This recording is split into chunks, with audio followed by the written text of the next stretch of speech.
One of the most surprising things counseling students discover is that therapists are not only listening to what clients say, they are also listening to how it is being said.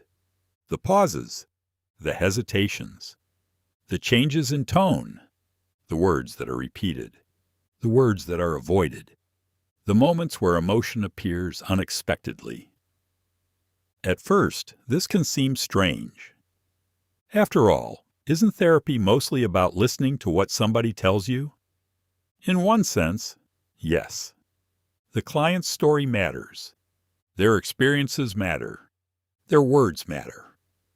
But experienced therapists often notice that some of the most important information in a session is not contained within the facts alone. It emerges in the way those facts are communicated. Imagine two people saying the exact same sentence. "I'm fine." The words are identical, yet they may mean entirely different things. One person says it with ease. Another says it while looking at the floor. One says it with a relaxed smile.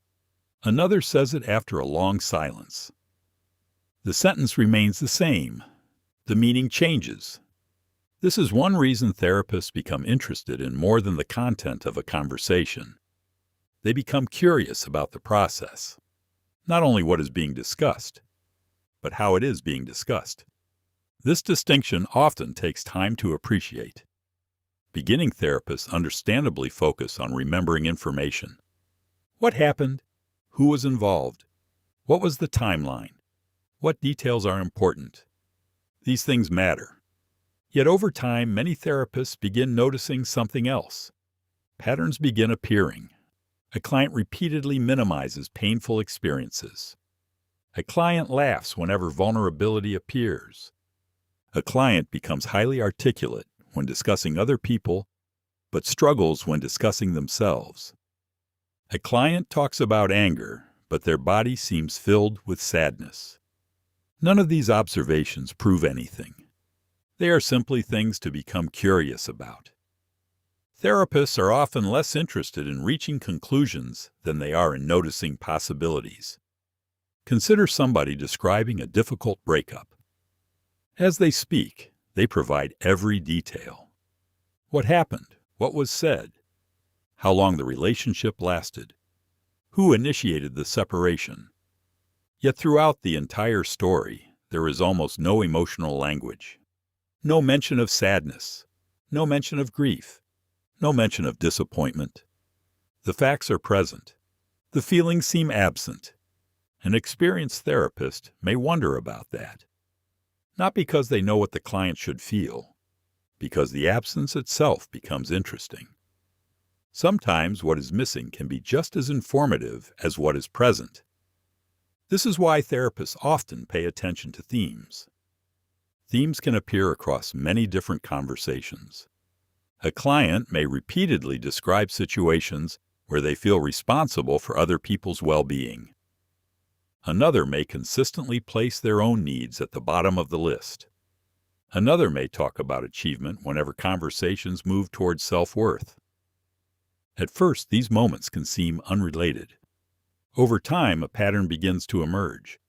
The therapist is not collecting evidence. They are listening for meaning. Listening beneath the words often involves paying attention to contradictions as well. Not because contradictions are mistakes, because they are part of being human. A client might say, "I don't care what people think." Then spend 20 minutes discussing somebody's opinion. A client might insist they are not angry, while clenching their fists. A client might describe themselves as unimportant, while becoming emotional when discussing a lack of appreciation. These moments are not problems. They are opportunities for exploration. Therapists are often interested in the gap between what people know consciously and what may be happening beneath awareness. Many important discoveries happen in that space. Interestingly, listening beneath the words does not mean becoming suspicious. Therapy is not an investigation. The therapist is not trying to catch the client out, nor are they trying to uncover hidden truths that the client cannot see. The goal is usually much simpler: to remain curious, to notice, to wonder, to create opportunities for greater awareness. This is where questions often become valuable. A therapist might say, "I noticed you smiled just then," or "You became quiet when you mentioned your father," or "You've described this situation as frustrating several times. I wonder if there might be something else there as well." These observations are rarely presented as facts. They are invitations. The client remains the expert on their own experience.